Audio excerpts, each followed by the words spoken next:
Well, good morning, everyone. Lovely to be with you this morning at the start of this new Oversight Leadership Program. I've had a look at all the sessions that are coming up, and I'd quite like to sneak into every single one of them. You've got a really exciting program coming up. And I guess what we're doing this morning is we're laying down, if you, in a sense, a sort of foundation for what is going to come. So there will be some things we'll make some connections with in terms of topics that we're not going to cover today, but you are going to be covering later on in terms of the program that's coming up. So great to be with you. Let me, if I may, just introduce myself a little bit further. James Lawrence worked for an organization called CPAS. For those who don't know us, we're an Anglican mission agency based in Coventry. So I'm speaking to you from my home just down the road from Coventry, where the office is. My particular role is that I work with church leaders, lay and ordained around the country, really wrestling with the big questions that we're all grappling with at this time. What does it mean to be church in the sort of world we find ourselves in today? How do we engage in mission in this world? And therefore, what sort of leadership is required? So it's a traveling job. I'm often on the road 2 or 3 days a week, although it's rather lovely this morning for me that I didn't have to get up at sort of 6 in the morning and hit the road to get to Sheffield. We're gathering on Zoom. If I may, just a little word about Zoom, and then I'll say a little bit more about what we're going to do, and then we'll dive in. We're also used to Zoom now, but if you've got the handout printed, you'll see there on page 2, I've just put a few practical guidelines for good Zoom engagement. And just worth mentioning, I think 2 or 3 of them. Please do participate this morning. Don't just sit there and observe. There'll be lots of options and ways in which you can participate, but I'm hoping we can generate a conversation. I know it's a little bit more awkward online than it is on site, but dive in with your own comments, your own insights, and be involved as much as you're able to. And that really requires us to set aside distractions. I know how tempting it is to be doing something else while you're a part of this. Can I encourage you not to? Be fully present, fully engaged. That will enable you to get the most out of this morning. It'll also bless others, because your attention and engagement will make it easier for others to be engaged as well. Do keep your video on if at all possible. That'll help you to engage, and it also helps us to engage with you. And we'll do everything we can to combat Zoom fatigue, but you've probably have discovered there are 2 bits of research that are really helpful. One is, if you want to combat Zoom fatigue, right-click your image and turn hide self-view on. Apparently, one of the things that actually leads to Zoom fatigue is constantly checking yourself in the camera, and you can hide self-view so you don't have to see yourself for the next 3.5 hours. And the other thing is to keep moving. And so I'll try and remember every 20, 25 minutes or so, just to get us up to stand up and stretch for 20 seconds. And that'll keep us engaged through the course of the morning. Great. So we're going to be exploring several things. And let me share my screen just to give you a quick sort of overview of where we're going in the course of this morning. We're thinking about agile leadership in uncertain times. And there are 3 different angles we're going to take on this whole thing. We're going to think, first of all, about what agile leadership is. Secondly, why it's needed. And then most of our time will be taken up with exploring what are the qualities that we might look for to develop in ourselves with regard to agile leadership. So those are the 3 things. And when we get to that second thing, we're going to particularly draw on the work of a chap called Heifetz around technical problems and adaptive challenges, and also some work by Susan Beaumont and Todd Bolsinger on leading in uncertain times. So that's where we're going to be going. There'll be some input from me. There'll be some breakout rooms, quite a few of those. There'll be opportunity for conversation in the larger group, and also ways that we can engage in the chat as well. And so actually, that's how I'd like us to start. I'd love you just to open up the chat facility and just take a moment. How are you feeling about the year ahead? And I'd love you to just pop 1-word answer into the chat if you're able, at whatever level you feel able to engage with the question. How are you feeling about the year ahead? If you had to sum it up in 1 word, what would it be? Go for it. Stick something into the chat, and we'll just wait a second for those to come in. Hopeful. Thanks, Ali. Great to see that. Excited. Thanks, Sean. Anticipation, Rob. Yeah, that's interesting. Encouraged, Derek. Thank you. Intrigued, that's an interesting word. Excited, optimistic, daunted, yeah. Thrilled at the same time, yeah. Challenging, trusting, thanks, Sarah. Just give a few moments more for others to pop a word in there. Fun, Phil, great. What about one or two others? Exhausted, mixture of excited and exhausted, yeah, yeah. Wondering, yeah. Thank you. Weary but not hopeless, great. Joyful, thanks, Phil. Excited, fast moving, interesting, yeah, fascinating. Curious, great, great. Really interesting just to see the sorts of words that that sort of capture something of how we feel as we enter into 2023. Thanks for those, really interesting. And I guess as we ponder the year ahead, as we see, there's a whole range of possible feelings that we might have about it. Again, let me just share my screen for a second.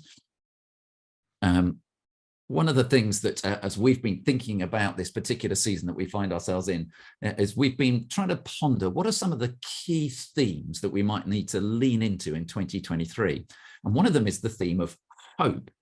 We're going to explore that a little bit later on. But here's a verse that I find has been particularly helpful for me at this time. May your unfailing love be with us, Lord, even as we put our hope in you. And we live, as we know, in a world that is very different from 3 years ago, and very different from when I was first ordained 35 years ago. A world in which all sorts of things are going on, and some senses, in some circles, of a world where people are struggling with hope.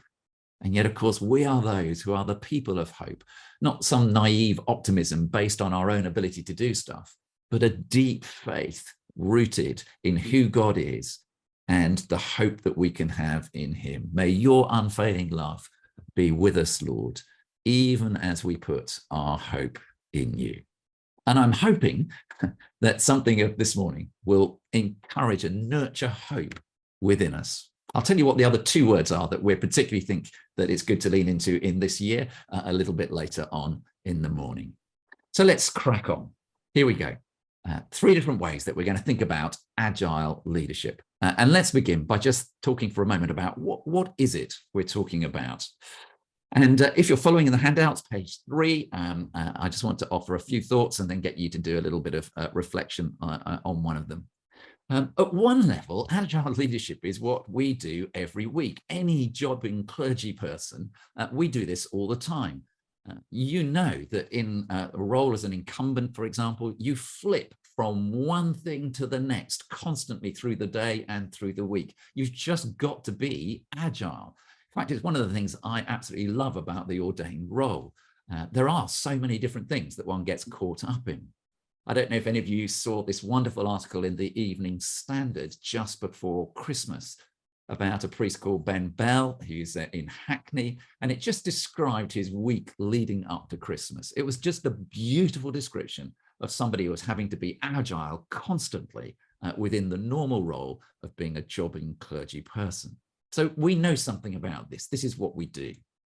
Secondly, there's a second level at which we can think about agile leadership. It's what we learned in the pandemic, as we all became expert in doing that thing that actually became a bit of a hackneyed phrase, didn't it? Pivoting, endlessly pivoting with the best of them. And I know that there were some who were quite critical of the church through the pandemic, but my read of it was, I think we did a pretty good job. I think it was extraordinary the way that we pivoted again and again and again and again to try and continue to serve the needs of the community, to meet the particular demands of the pandemic, to continue to engage the people of God in worship online or on-site as and when we were allowed. It was extraordinary in the way that we actually did stuff that we had never done before, or did more stuff as stuff we had done before in ways which were really innovative and creative. And depending on how we're wired, you may have found that season of the pandemic exhilarating or exhausting, or maybe somewhere on the scale between the two. And here's the question I'd like us to reflect on for a few minutes in breakout rooms in just a moment's time. I'd love you to reflect on these last 3 years and what you've learned about being agile as a leader as a result of them. What we're going to do is we're going to pop you into breakout rooms. You're not going to have very long, but just introduce yourselves. The breakout rooms are random. You'll have 8 minutes. There should be a countdown timer in the corner, which will let you know that that's the time you've got. Briefly introduce yourselves and then reflect on this question together. See what you come up with. And when we come back together, we'll have an opportunity to get some feedback from one another.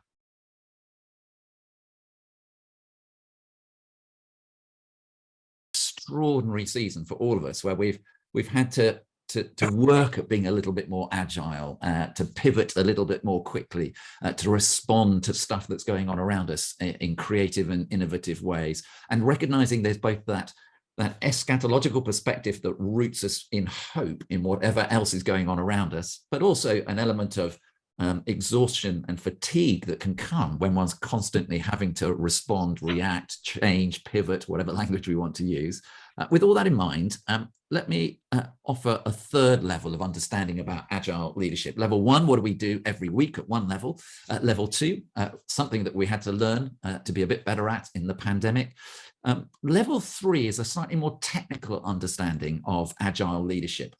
And it's around a body of work that has been done over a number of years now, pre-pandemic, over a number of years now, around what is technically called agile leadership. And one definition of that is this: an approach to people and team leadership that's focused on boosting adaptiveness in highly dynamic and complex environments.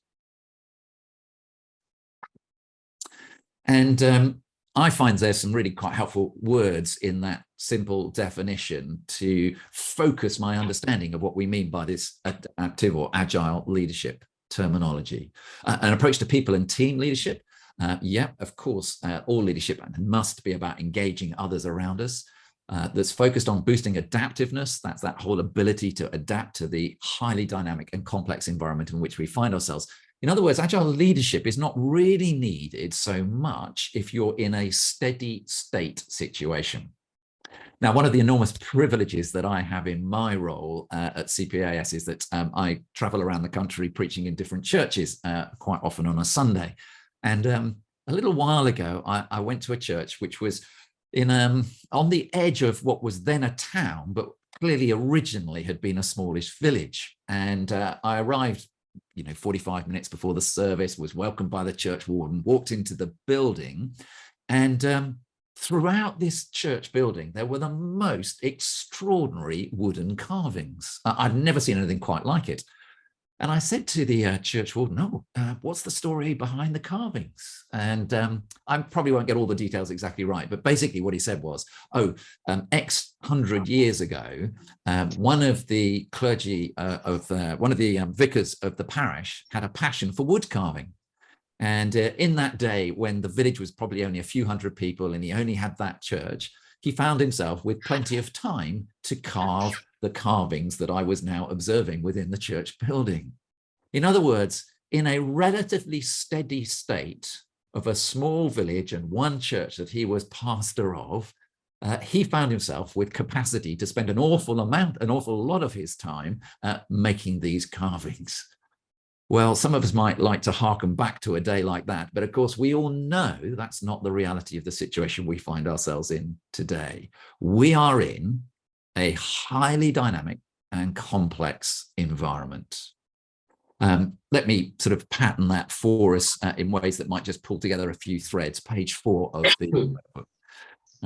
We've obviously been through the COVID pandemic and not yet out of it, but what we know of crises like that is that they do two things. They expose and they accelerate.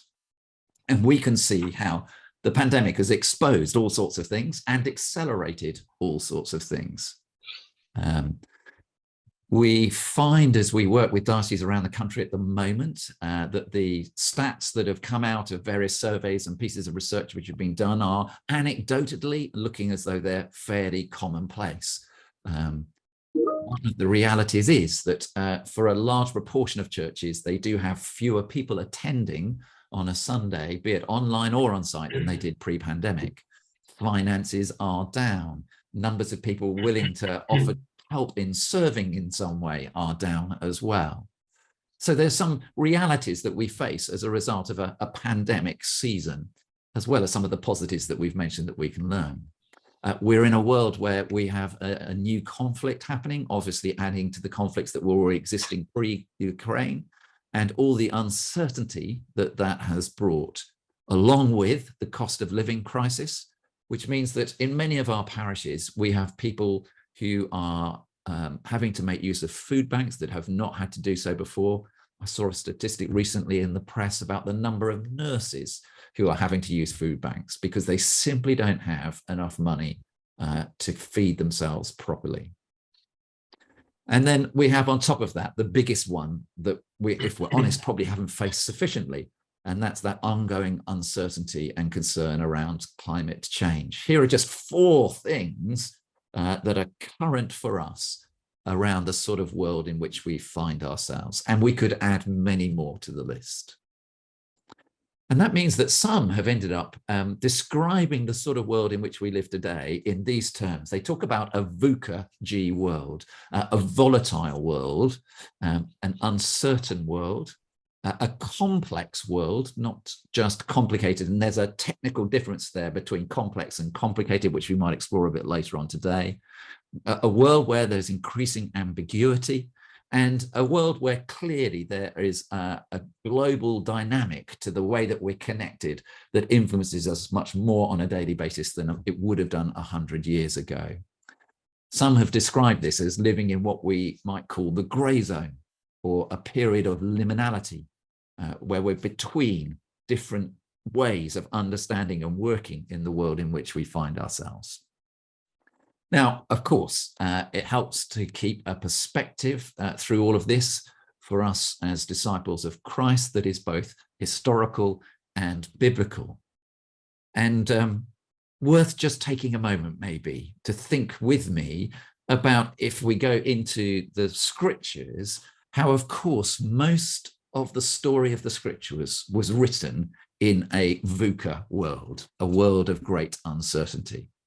Whether we go right back into the early books of the Old Testament and we look at the story of Abraham with all the uncertainties and leaving his settled homestead to where God was calling him, entering into a liminal space, seeking to know what God might want to do through his following of God into that unknown place. Or Moses leading the people into the wilderness. Susan Beaumont makes the point that it wasn't the length of the journey measured in miles that was significant, really, but the timescales and the enormous challenges that they went through whilst they were in the wilderness. Or go to Esther. The whole story is wrapped with uncertainty. What is going to be the outcome? Esther can't possibly know, but she finds herself seeking to respond in an appropriate way. Or Ruth, or David, or journey into the New Testament and the complexities of the uncertain world in which the disciples found themselves as they tried to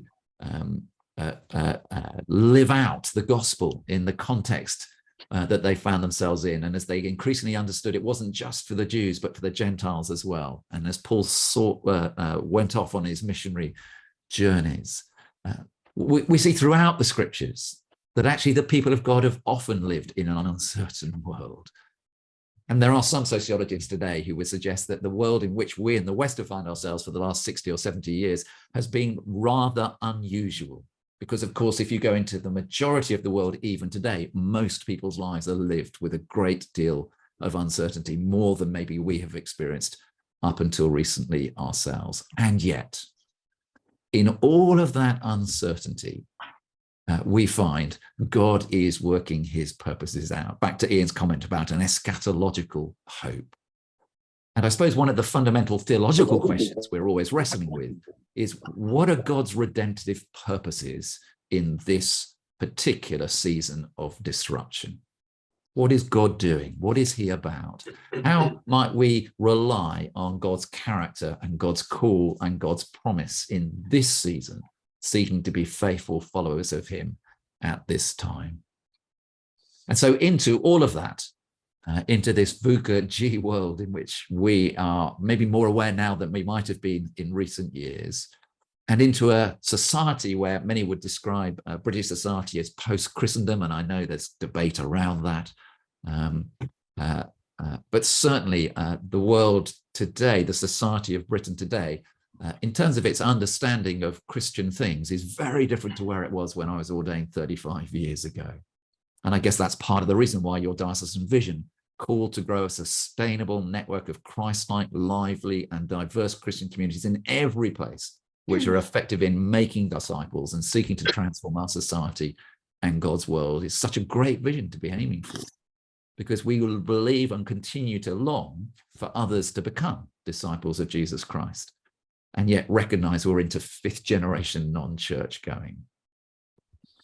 And institutionally, it would be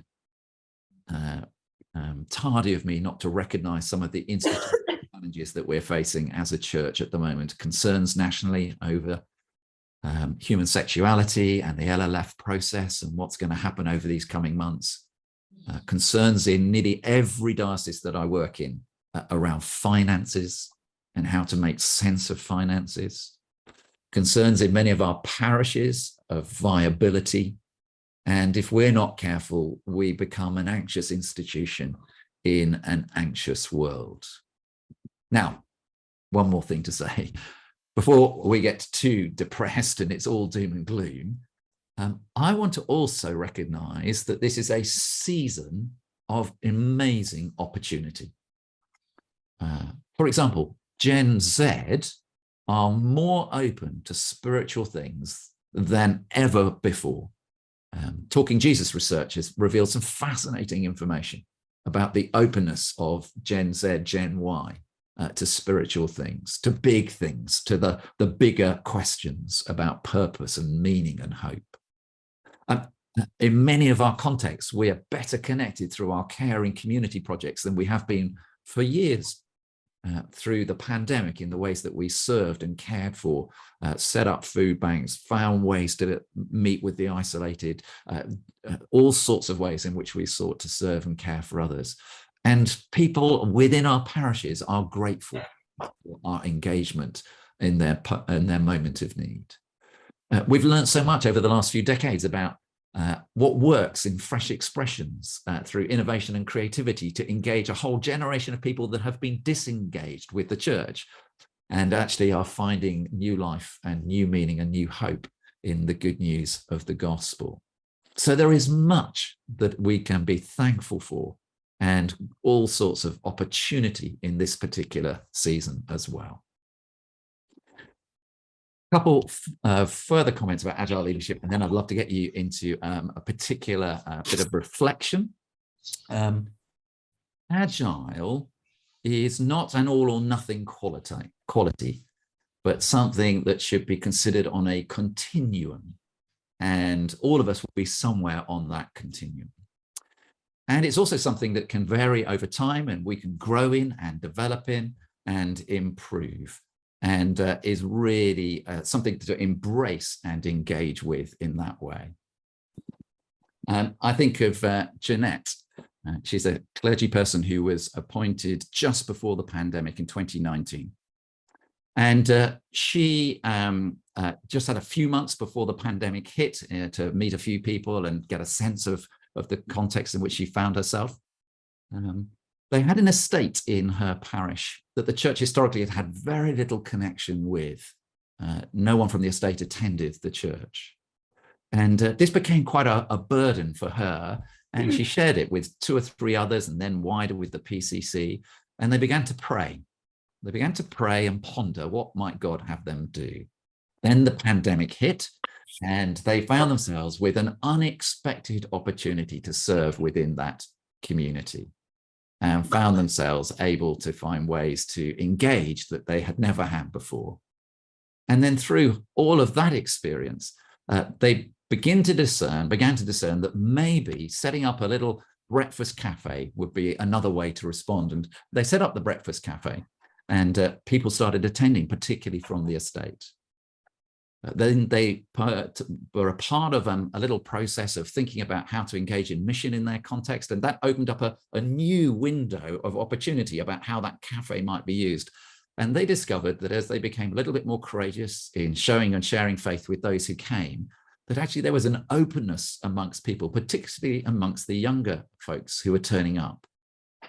And then over the course of the last year, they've seen 3 people come to a new faith in Christ and are so encouraged as they've sought to be agile, responding to what God has been doing and finding ways to connect better into that particular part of their parish. There are so many of these good news stories around where people have been agile, have engaged, seen what God has been doing, and have worked accordingly. So what I'd love you to do just for a moment is a bit of personal reflection. And if you turn to page 5 in the handouts, you'll see there that there's a 5, is it 5? 1, 2, 3, 4, 5 mindsets of an agile leader. And I'd love you for a moment, just to, you won't have to share this with anyone, just take a pen, and where would you be on the continuum between those 2 things for each of those 5 different areas? And what other mindsets would you add to the bottom of that little chart there on page 5? And I'm in a moment going to invite you to share those. So just take a moment for personal reflection. Next caffeine injection. The next caffeine injection is only 8 minutes away. But we've just got a little bit of time just to reflect a little bit on mindsets of an agile leader, or anything else that's come out of what I've just said so far. Find some mindsets that you think you would add that might be helpful in terms of embracing an agile approach to leadership. Somebody start us off. I wonder if there's one about personal capacity. So I'm not quite sure how to articulate that, but thinking I've given this and I'm not sure how much I've got left to give, or the other way around is I've got so much left to give. Where do I use my time and energy well? Great. Yeah. So something about our internal personal capacity. Good. Thanks, Tom. I'm just going to go along the top of the screen. Thanks for putting up your hands. That just helps me to see who wants to say something. Jim, I've got you first. Mine's just a rephrasing of something that was said earlier. If we're no longer working through activities, what are the values that we should work to? And so at one end, I can only think in terms of what we've always done. At the other end, yes. Let me work out what really counts here so I know what to do and what not to do. Yeah, brilliant. And if I may, I might also, because I think one of the other really vital questions that we identified consistently needed to be asked, and we need to be reminding people of, is about, it's really the big question of why as well. So why do we exist is a fundamentally important question for the people of God, alongside the values that we want to inhabit. So thanks for that. That's great, Jim. Who's that? Is that Martin, I think? Oh, can you hear me? I'm sorry, my camera's not working, but I'm going to try and figure it out. No, we can hear you, Martin. But, I thought the sort of the spectrum of, we just haven't got the right resources, there's nothing we can do on the one end, to we'll work with what we've got. Very helpful. And do what we can with what God has given. Very helpful. Thank you. Yeah, excellent. Okay, great. And then Julie? Mine's very similar actually to what Martin's just said. I think it's, where do we see ourselves on the spectrum between a scarcity mindset? Are we working in an economy of scarcity? Or are we actually inhabiting an economy of abundance, and we frame our experience in that way? And related to that, I think there's also something to do with where we see ourselves as having agency. Do we see that do we feel that we are the victim of circumstances that so much is outside our control that just paralyzes us and stops us? Or actually, do we say, but what is within our control, and what can we change and make a difference in? We can't do everything, but what is in our control? Excellent. Thank you. That's so helpful, Julie. Thank you. I'm just going to keep whistling along this top line. Sean? Mine was along the same lines, really, but from a slightly different perspective. So it was the concept of I or we can't do anything because it won't be good enough or sufficient, to doing something is better than doing nothing. Yes, very good. Very good. A bit later on this morning, we'll talk about the importance of momentum for maintaining morale, and I think that one captures it very nicely. Thanks for that. Clive? So mine was actually really similar. It was these barriers are insurmountable at one end to what can we address now? What challenge do we face first? Yeah, brilliant. Thanks, Clive. Thank you. Toby? Just something about personal growth mindset, the excuses that we can make that I'm too old to change, or I'm not extrovert enough, to something like, oh, how can I get people to enable me to learn and grow in this new environment?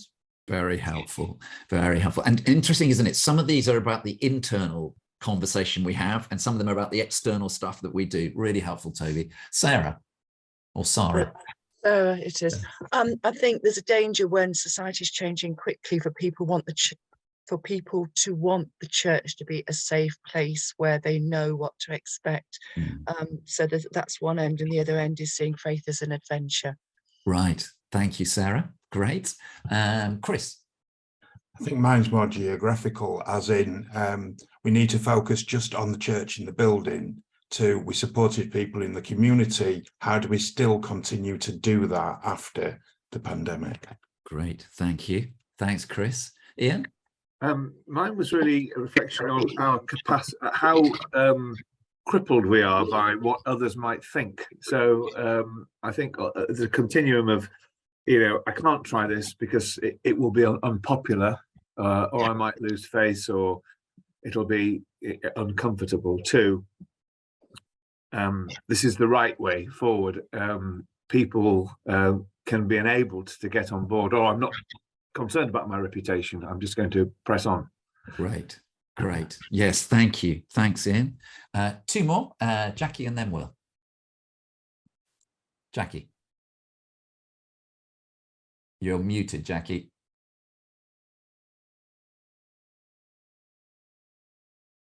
Hello, sorry, I was just unmuting.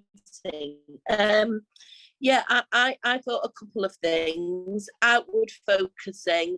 I was thinking about what Chris said about focus on buildings and churches, and trying to kind of have that outward rather than internally constantly thinking about buildings.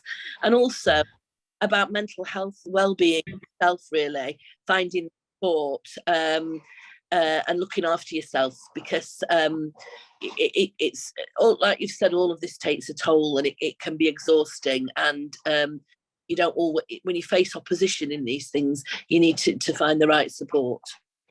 Very helpful. Thanks, Jackie. And Will, I think you were... It's okay. I thought it'll have only been half formed, so don't worry about it. Okay, thanks. Great.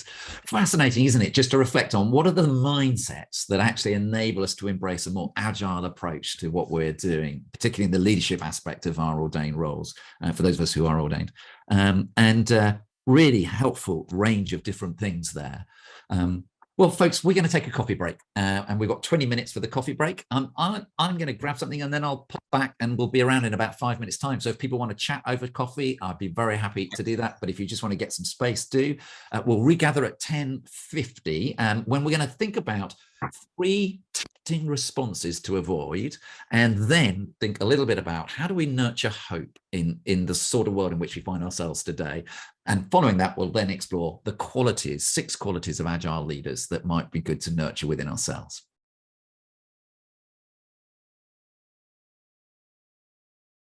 Well, welcome back, folks. Do turn your screens on so we know you're there. If you're able to do that, that would be a real help. We're thinking about agile leadership this morning. And I suppose what I'm suggesting is this is something that we all do, because just the nature of the roles that we inhabit require agility of us.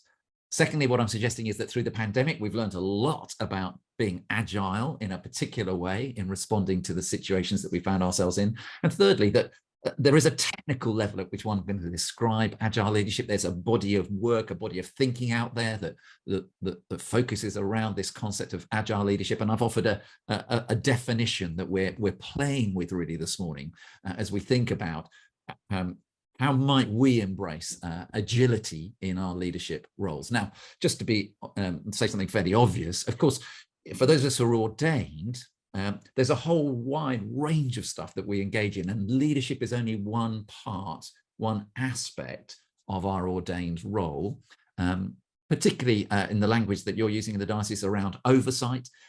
That's where we're focusing our time this morning. And where I want to go next, having thought a little bit about the sort of world in which we find ourselves, a complex world where engaging with that complexity will require agility, as I want to just briefly suggest 3 tempting responses that it's helpful to name and to avoid. And if you're following in the workbook, we're on page 6, and then we're going to do a little activity around hope. So let me, if I may, return to sharing my screen. Here we go. So and let me just do this. There we go. 3 things that I think it's just worth naming. The first is what I've called their simplistic solutions. And we're going to say more about that a little bit later. So just at this point, I want to name that reality that we need to be careful of simplistic solutions to complex situations. Second thing it's helpful to avoid is what I've called denial. It's that sort of burying your head in the sand sort of response, refusal to confront or acknowledge a reality in the hope that it will go away. And I think one of the characteristics of agile leadership is the ability to define reality, to help people understand what the situation really is. And we can't do that if we simply bury our heads in the sand. So there's something about that defining of reality as part of our role as oversight ministers. And the third tempting response to avoid is, and to an extent I may not have quite got the language of this right, but is discouragement. And can you avoid discouragement, or is it something that happens and then you have to do something with it? Well, that we could have a debate about that. But I want to suggest this: it's easy to succumb to a sense of the tide flowing out and there's not much we can do. And then we become discouraged, and then discouragement leads to becoming disheartened, and that leads to being disillusioned. And if we're not careful, we end up becoming cynical, and you know where that will lead. So somehow, as leaders, we're called to be, as Napoleon once called it, dealers in hope. And as I mentioned, not a sort of crass sentimental optimism, but a deeply rooted belief in a God who will build his church and who will extend his kingdom. And as we've listened to dioceses, to clergy, to churches over these last months, I do think hope is one of those core themes for us to lean into. And so the question I'd like us to reflect on back in our breakout rooms is this: how can we nurture hope in the congregations we lead, especially when people are discouraged? And how do we nurture hope in ourselves, especially when we're not feeling very hopeful? Now, given the words that you all listed, not many of you maybe are in that place, but I've been around ordained people and church leaders to know that we all will have seasons where our hope is not very strong. We're not feeling particularly hopeful. And I'd love us just to reflect on what do we do in those seasons? And if you're in that season yourself at this time, I hope this exercise will be particularly helpful for you at this point. So what we're going to do is we're going to have 15 minutes in our breakout rooms, and I'm going to invite you this time to feedback to something called a Jamboard. It only needs one person in the group to do it. So one person to scan what's up on the screen, or Bill is about to post into the chat the link to the Jamboard as well, so you can connect with it through there. And let me just take you to the Jamboard so you know what you're doing. So hold on one second. Let me just swap over to here. And hopefully that will come up on the screen. Here we go. Here's the Jamboard. Basically, it's like a sort of place where you can put Post-its. And you'll see at the top here, there are a little arrow. The first Jamboard has got, how can we nurture hope in the congregation we lead, especially when people are discouraged? And then if you click that arrow, you go to the second Jamboard, how do we nurture hope in ourselves? So please make sure you put the right comments on the right Jamboard. That would be enormously helpful. And down here, you've got a little way of posting comments. You can literally just click a text and then, and type away whatever you want to put up. Or if you want to get a bit more fancy, you can put a little Post-it note up there and you can change the colors of them. Or if you want to get a little bit more fancy, you can go and you can put a picture up there as well. So there's all sorts of different ways you can contribute to the Jamboard. So the idea is, one of you in your group, if one of you could get this up, and as you're making some comments, things that would be helpful for the rest of us to see around these two themes of hope would be really helpful to have those popped up there. So we're exploring hope and how we might be dealers in hope.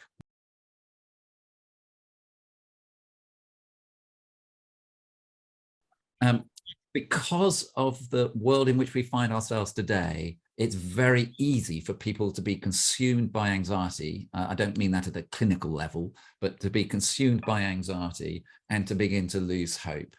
And therefore, one of the keys, I think, for us in our leadership at this time is to do all we can to encourage the people of God to be people of hope, to encourage ourselves to be people of hope, and to find ways to nurture that amongst ourselves as those of us who are clergy here in terms of the collegiality of the clergy group, but also amongst ourselves within the diocese, within the Church of England as a whole. What can we do to fuel or to nurture hope wherever we go? And I think that will be quite an important theme in this coming period in 2023. Okay, let me stop sharing the Padlet board. We'll send you the link for that afterwards so you can ponder it further if you would like to. I'd like to move us on, if I may, to our final question. What qualities what are the qualities of an agile leader, if you like? And just for a moment, to return to our definition, an approach to people and team leadership that is focused on boosting adaptiveness in highly dynamic and complex environments. What does the word adaptiveness mean there? Well, I'm sure many of you will have come across the work of Heifetz and others who I think have helpfully enabled us to understand something more about this. And they talk about the difference between what they call technical problems, and we're on page 7 of the workbook, technical problems, where basically you're going from A to B, you've got a problem to fix, it's relatively clear solution, and you can create a plan to get there. In other words, these are the sorts of problems where the solution is within the repertoire of the community, probably mainly draws on the sort of education, experience and expertise that exists. They're not necessarily trivial. These can be really serious and big and challenging things, weighty things, but actually we can work it out. And the difference between technical problems and what they call adaptive challenges, where actually we're at A and there are many possible Bs that we could end up at, where it's much more like a puzzle than a problem, where there are multiple potential solutions, if you like that language, multiple potential ways forward, maybe a better language, and that it's emergent. We won't know exactly where we're going to end up. It'll emerge as we go on the journey. And these are often things which can't be solved with existing knowledge or experience or skills. They often require us to make a shift in our values or our expectations or our attitudes. They arise from a changing environment and being in uncharted territory where the answer may not be clear. And they need both leaders and followers, if I can use that language for a moment, both to be in a learning mindset. So together we will work out where it is that we're going. Those that write about this tell us that there are 3 things that tend to push us towards a technical approach to change, the top side rather than the bottom side. And the 3 things that tend to push us towards a technical approach are crisis, anxiety, and a desire for speed. Interesting to note those 3 things: crisis, anxiety, and a desire for speed. And when those 3 things are present, or maybe sometimes just one of those 3 things are present, we can end up looking at something which is actually an adaptive challenge and trying to create a technical solution to it, which rarely works. So in this season in which we find ourselves in, here's the question I'd like us just to explore, to tease that out a little bit further. Think of some examples in church leadership of technical problems, and think of some examples of adaptive challenges. And we're going to pop you back into breakout rooms. I think Bill has suggested that we might be going to slightly different rooms this time. And so you might be with a slightly different group of people. And we've just got 8 minutes. Just tease out what might be some technical problems and what might be some adaptive challenges just in the life of the church at this season. Any questions on the exercise? Not. So Bill, if we may, we'll head into those breakout rooms just for 8 minutes, just tease them out, have a quick brainstorm around those two things. Yeah, sure. Refresh the groups, partly just to get some different voices. Also, I noticed Zoom in its wisdom, I think, had put 2 associate archdeacons in one group, which I think that's just like overkill. So for those reasons, we'll give you some fresh people to you never know, Zoom may do that again. We'll well, yes, Zoom's wisdom is a mysterious thing. Here we go. Thanks. Send you off.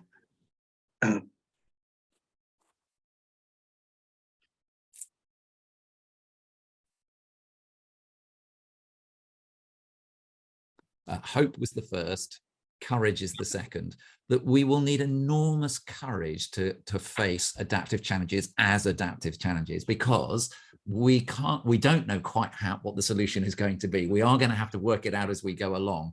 And that requires courage to hold the unknown, the uncertainty, but at the same time, maintaining a sense of hope and momentum and morale within the midst of that uncertainty. We are going to break in just 4 or 5 minutes time, but I'd love to just do one more thing before we go to the break, just to sort of work a little bit further on this. And then when we come back, we'll do some more work in our groups. So there's a really interesting book that if you've not come across it, is worth getting hold of, by Todd Bolsinger, called Canoeing the Mountains, Christian Leadership in Uncharted Territory. It is written from an American perspective, so there are parts of it that don't translate well across the seas to where we are today, but there's some really helpful insights throughout the book. And one of the ways he defines leadership is this, is energizing a community of people toward their own transformation in order to accomplish a shared mission in the face of a changing world. And then he offers a way of thinking about how that leadership might look. And he suggests that there are 3 different elements to agile leadership: technical competence, relational congruence, and what he calls adaptive capacity. And you'll see on the bottom of page 8 that I've just teased those out a little bit further with some of the things that he found helpful. When I was working with a bunch of oversight ministers in Carlisle Diocese, they found it really helpful to just think about these 3 different circles, because it explained their experience of some of the necessities and complexities of their role as oversight ministers, and the agility that was required as they led through adaptive challenges. So he talks about technical competence in terms of being a good steward of scripture and tradition, souls and communities, teams and tasks. In other words, the basics of the role, ability to plan and lead worship well, lead teams well, ensure good organization, the basics of the role. We did some fascinating work as a team a little while ago where we tried to identify what would be the baseline requirements of a good oversight minister. And we ended up with 20 baseline requirements. Really interesting. And of course, the reality is you don't have to be able to do everything well, but you do need to be able to make sure that things are being done appropriately, if not by ourselves, but by others as well. So technical competence. And what he suggests is this: technical competence, what that does is it builds in the people that we're amongst a sense of confidence. Then he talks about relational congruence, and he uses words like integrity and maturity and emotional health, spirituality, and authenticity. Words like empathy, relational capital would be other words you could use here.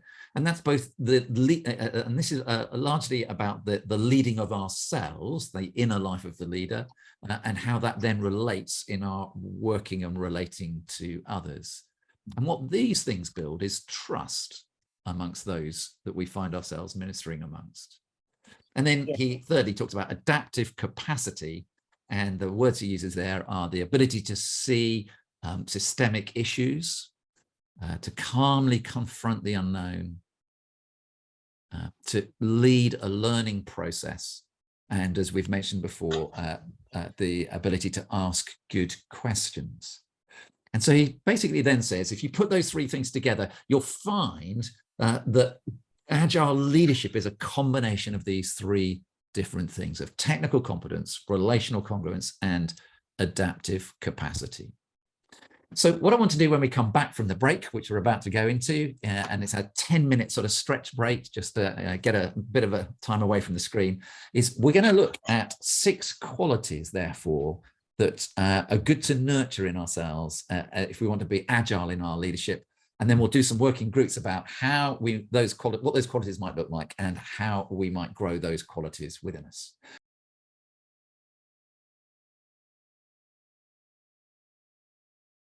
At this point, I want to just try and draw some threads together from the various things that we've done so far and offer you 6 agile leadership qualities. I'm sure there are more than 6, but here's a little sort of summary of where I think we may have got to so far. And then we're going to do some work around what these might look like in the particular roles that we find ourselves in. So just before the break, I was suggesting from Bolsinger that he talks about these 3 different circles and how they relate to one another. And I find that just a helpful way of picturing it. Here are the 6 qualities that I want to draw out of this. First is the willingness to address systemic issues. And we've talked about that in a number of different ways through our time so far. To actually dare to define reality, to connect with the bigger issues that we're facing. Secondly, to secure a security to calmly confront the unknown. We're not quite sure how things are going to play out, but nonetheless, we are going to go in the direction that we seem to think might be a good first step in the way that we need to go. And security, that's really so vital, isn't it? It's back to where our identity and security lie, and what Bishop Pete was talking about a moment ago in terms of if we are secure in who we are in Christ, then we can calmly confront the unknown. Many of you will have heard the phrase about being a non-anxious presence. I tend to be a little bit more realistic and talk about just trying to be a less anxious presence. If we can be a little bit less anxious than others around us, then we'll bring some calmness to the situation that we find ourselves in. Patience to lead a learning process. If I haven't made this clear, maybe this is the point to do so. The only way we're going to face these sort of big and complex situations is if we do it together. It's not going to be about me on my own. It's about leading a learning process with others so that together we will work out what that looks like. We've done quite a bit of work on collaborative leadership. And one of the things that a colleague of mine said, he joined us a few years ago, he said after about 6 or 7 years of being with us, he said, clergy are very good about talking about collaborative leadership. They're not so good at doing it. And I sort of get what he meant by that. We will need to involve others in this process and to have the patience to lead a learning process. Fourthly, a commitment to personal transformation. The very journey that we're going on will change us as well as others around us. And therefore a willingness to embrace that transformation that will take place as we learn together, as we journey together into whatever it is that we find we're going towards. Fifthly, courage to press on through resistance. It is inevitable that people will not like necessarily where we end up heading. There will be resistance, because whenever you have change, there is loss. And when there is loss, there is resistance. And actually, resistance is a sign that real change is taking place. So it's actually a positive indicator that things are happening. But we will need to have the courage to press on, not at all to trample over people or ignore people's concerns. That's another whole day that I think you might have coming up in your schedule around handling change and conflict. But nonetheless, the courage to press on. And then I haven't quite worked out the right word here. I'm not sure dedication is the right word, but I haven't quite worked out what it is. Something around dedication to maintain a deep faith in God. This is where our hope lies. This is the one in whom we trust. This is how we find it possible to do all the 5 that are above. There's something about that discipline or dedication to maintaining that deep faith in God. So here are 6 qualities. And what I'd love you to do is to take some time in groups, and we're going to have 15 minutes for this exercise, Bill, 15 minutes. Take some time in your groups just to explore these 2 questions. What would these qualities look like as an oversight minister? If you were to observe them in someone else, what do you think you would observe? And can I encourage you here to be as detailed and specific as you can? So try not to talk in generalities, try to be as detailed and specific as you can. And then secondly, what would help you grow in these qualities? What would nurture these qualities in an oversight minister? What would that look like? And again, try to be as specific and detailed as you can. And if somebody in the group can just keep a few notes and offer us a few insights when we come back, that would be really helpful just to speed up the feedback part when we come back into the main room.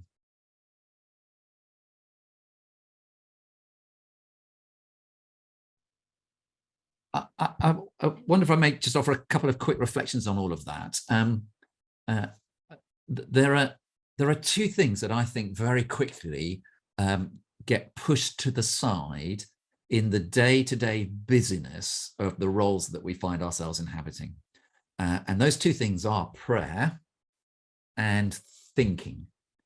And I'd like to suggest that those are two crucial things for us in terms of our engagement in sort of agile leadership, that we'll need to continue to be people who pray because of all that we've said throughout the course of this morning about our that rooting us in who we are in Christ and in the hope that we have, the eschatological hope that we have.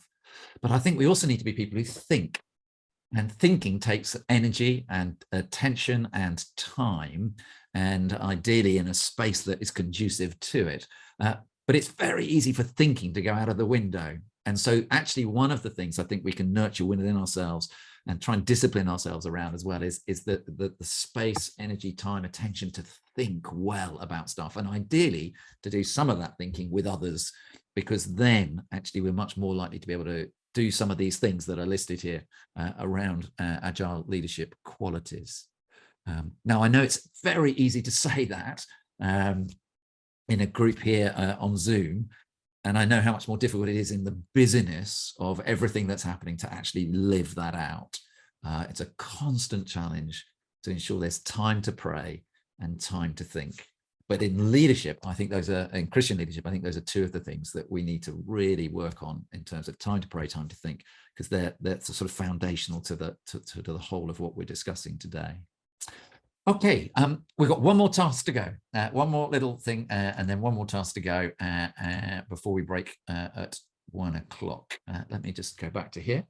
I should have grabbed these. Hold on a second. Let me just grab them because I've got them here. 1, 2, 3. So you'll find on the resources page on the back page, I've mentioned a number of books, and here are the three that if you want to explore these themes that we're looking at today. One I've already mentioned, which is Canoeing the Mountains by Todd Bolsinger. And there's a link on the resources page to a little introductory video to that. The second is this book by Susan Beaumont, which is up on the screen as well. How to Lead When You Don't Know Where You're Going, Leading in a Liminal Season. Published just ahead of the pandemic, or even maybe at the beginning of the pandemic. Just a really helpful insight, a book with really helpful insights on this whole question of adaptive challenge, liminal space, and agile leadership. Full of really good stuff. And then this third little book by Mark Sayers, A Non-Anxious Presence, has just came out last year, middle of last year. Mark is an Australian reflecting on the sort of world we find ourselves in today. This is less helpful on sort of practical application, but very helpful in terms of sort of reflective engagement with the world we find ourselves in today. So those three are a really good combination of stuff if you want to explore it a little bit further.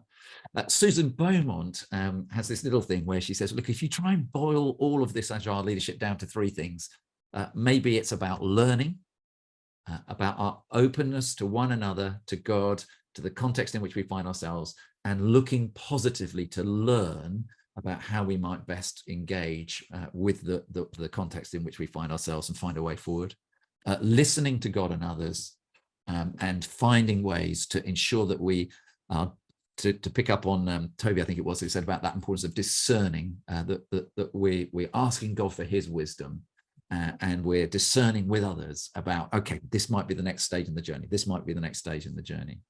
And then she interestingly says, lead, because there's a really interesting relationship between leadership and momentum. You'll probably be aware that the old Anglo-Saxon word for leadership means this. It means route, way, path, direction. It's about going somewhere.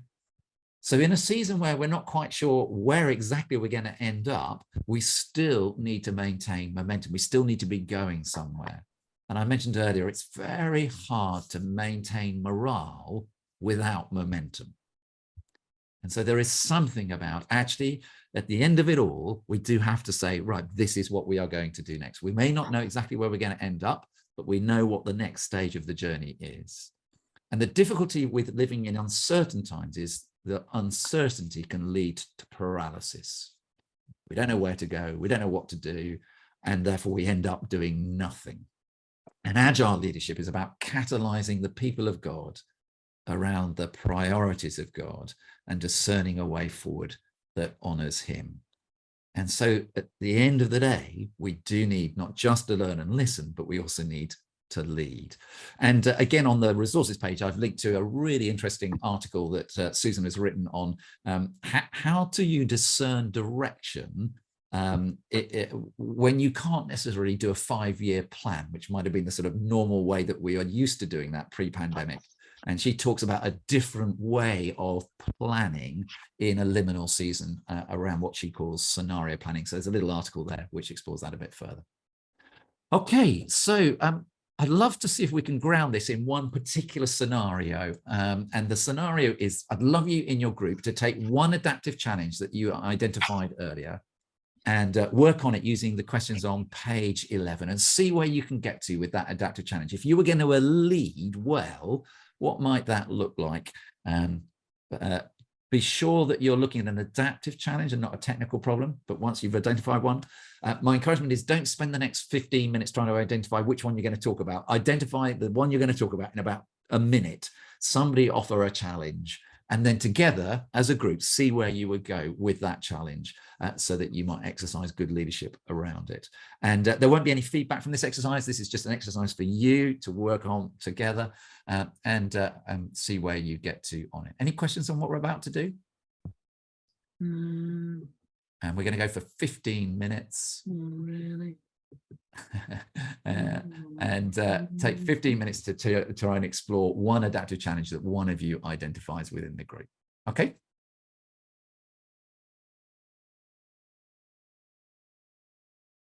There's four questions there that I'd love to encourage you to just work through to take something of what we've been doing and actually work out what might be something that will come out of our time together this morning. So that's on page 12. What 3 things have you learned this morning? What 2 things have you appreciated about others or yourself? What one next step are you going to take as a result of the morning? And all the work that we've done over the last few years indicates that if you can put 30 minutes in your diary in the next week to reconnect with what we've done this morning, you will significantly increase the take-home value of this morning. So the last question is, when could you spend 30 minutes reviewing this day in the next week? Put it in your diary. So those are there for you to reflect on. In all of this, let me end with this last little comment, if I may. Why would we embrace this thing about agile leadership? Well, ultimately, of course, it's not because we think that leadership is the most important thing. It's because ultimately we believe that we're about God's kingdom here on earth as it is in heaven. And that the leadership that we offer is offered in such a way that we shape the life of churches around the person of Jesus and the priorities of his kingdom, that others too may come to know the good news at the heart of our faith, that society might be transformed, that communities may be changed by the good news of the gospel, that the world may be a different world and may be just a little bit more like God's kingdom today than it was yesterday. We're caught up in something big. And that's why I love your diocesan vision, because it's reminding us of that big thing that we're caught up in and the small part that we might have to play to help shape God's people around that big thing. Agile leadership is a tool, a way of us working that might enable us to face the uncertainties and complexities of our world today and do that in a good and godly way for the king, for the purposes of his kingdom. So I hope you found this morning helpful. It's been great to be with you. God's blessing on you and all that you're doing. I do want to say a warm thank you to James, but I also want to tell you a James Lawrence story. Doesn't reflect particularly well on either James or myself, but it'll make you laugh. I know which one this is. So James and I got to know one another first as undergraduates in Durham in the early 1980s. So we've sustained a friendship over 40 years. We were then ordinands at the same time at Ridley Hall. And in the first years of our ordained ministry, used every year to go on retreats together just to reflect on the ministries to which God had called us and to hold one another a bit accountable and so on. Anyway, about 10 years ago, while I was in Liverpool, I'd been on a preaching gig in Oxford, and I was on my way back to Liverpool by train, a very crowded train. And I managed to find a seat with a table, which was important to me because I had a sermon to write and Bible commentaries that I wanted to read. And I set myself up in a sort of bunker with a laptop in front of me, so I didn't have to engage with the two people opposite me. And then there was a space beside me free, but I had my Bible commentaries sort of edged over into that space in the hope of putting off anybody else from joining us. Anyway, the train pulled into Leamington, and I was very aware that it was very full. There were very few seats. And you know what it's like. Somebody comes into the carriage, you think, oh no, they're going to see this empty seat. They're going to come and sit in it. Sure enough, I was aware of this man coming into the carriage, surveying it, and then finding the only available seat and saying, excuse me, can I come sit here? So rather reluctantly, I pulled my Bible commentaries in a little bit towards me to create space for this person to sit down. To my relief, this person then immediately fired up his own laptop and was very engrossed in whatever work he was engaged with. So there was no need to interact, and I was able to continue with my sermon preparation. I didn't say a word to the two people on the other side, didn't say a word to the person on my right, until we got into Birmingham, when I had to change trains in order to get onto one in to Liverpool. So at that point, I turned to the person on my right to say, excuse me, can I get out into the corridor, please? And this person got out of his seat, moved into the corridor. I stood up, this person stood up. We looked one another in the face, and he said, Pete! James! And we exchanged an almighty bear hug, to the complete bewilderment of the two people who've been sitting. I was thinking, hang on, you two have just sat next to one another for 45 minutes, oblivious to it. Anyway, there we are. I thought you'd enjoy the story. James, if I'm right, you're coming up to 30 years of work with CPAS, which is extraordinary. And one of the things I really admire about your own ministry is the way that you've not exactly reinvented yourself, but have found ways to find fresh focuses for the work that you've been doing with CPAS, going back to a focus on personal evangelism to begin with, and then growing leaders and the nurturing of the Arrow course.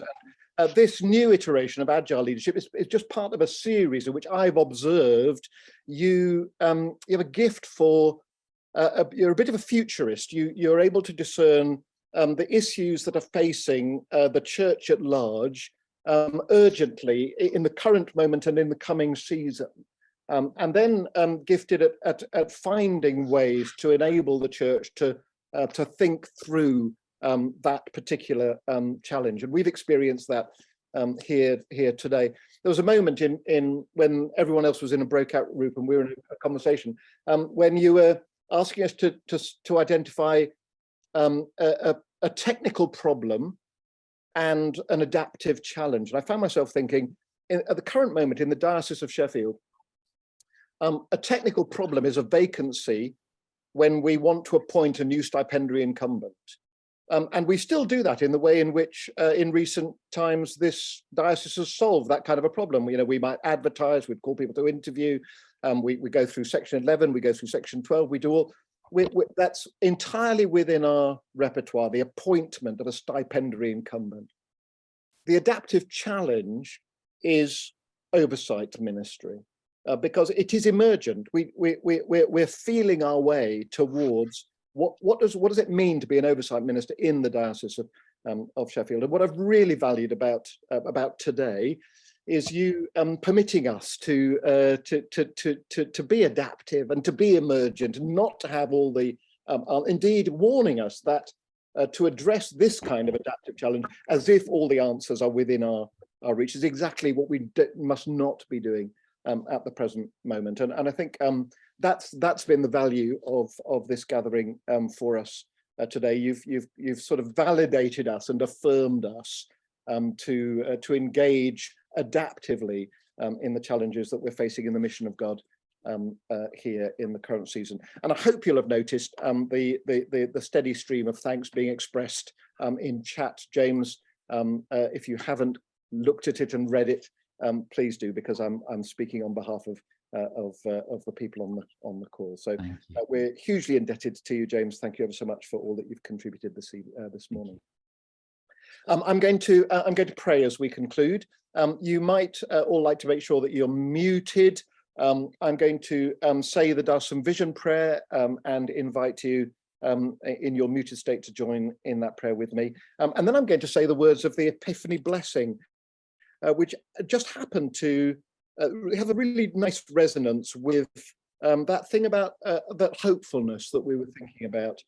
How do we nurture hopefulness in ourselves? How do we enable those we're called to serve alongside to be hopeful? As it happens, the Epiphany blessing ties in very nicely with that. So let's close in prayer. Living God, Jesus calls his followers to seek first your kingdom. Renew us as we make your love known. Release us to share freely together in mission, and rejuvenate us to be fruitful in your service. Give us courage, wisdom, and compassion, that strengthened with the grace of the Holy Spirit, we may, as the Diocese of Sheffield, flourish and grow through Christ our Lord. Amen. And here's that Epiphany blessing.